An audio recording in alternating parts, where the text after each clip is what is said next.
L'intelligence artificielle n'est pas seulement un mot à la mode. C'est une force numérique puissante qui transforme les vies et les industries à travers le monde. Je pense que l'intelligence artificielle est en train de tout changer dans notre façon de recruter, de développer des logiciels et d'acquérir des clients. Tout est influencé par l'intelligence artificielle. Et je pense que nous utilisons véritablement l'intelligence artificielle pour profiter d'un vent favorable et propulser notre entreprise à un tout autre niveau. Au Cap, le vaste potentiel de l'intelligence artificielle et ses écueils ont été au centre des débats. Je pense que nous n'avons pas d'autre choix que de l'adopter. Je pense également que nous devons avoir une bonne dose de crainte, car j'imagine qu'il y aura davantage de suppression d'emplois à court terme avant que nous n'en créions d'autres pour les remplacer. Nous devons simplement devenir vraiment très bons en matière d'expérimentation. Dans quel domaine l'humain est-il meilleur? Dans quel domaine l'intelligence artificielle est-elle meilleure? Quels sont les risques que nous introduisons dans nos processus? Alors pourquoi l'intelligence artificielle domine-t-elle l'ordre du jour des conseils d'administration et les stratégies commerciales? Ces outils sont extraordinaires.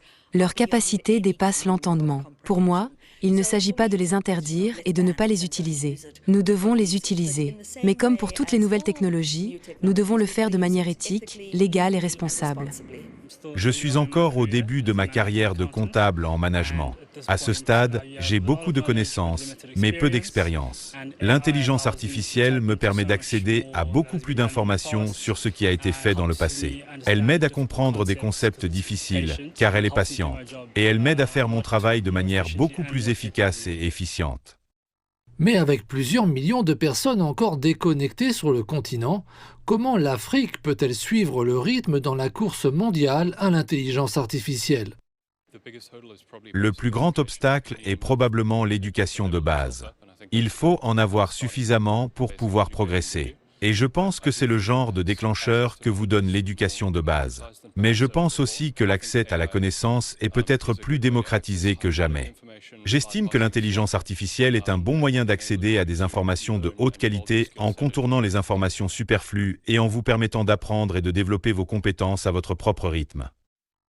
La révolution de l'intelligence artificielle est arrivée. La question n'est plus de savoir si l'Afrique doit l'adopter, mais comment. Pour le continent, l'enjeu n'est pas seulement de rattraper son retard, mais aussi de revendiquer une place à la table numérique afin de façonner son propre avenir.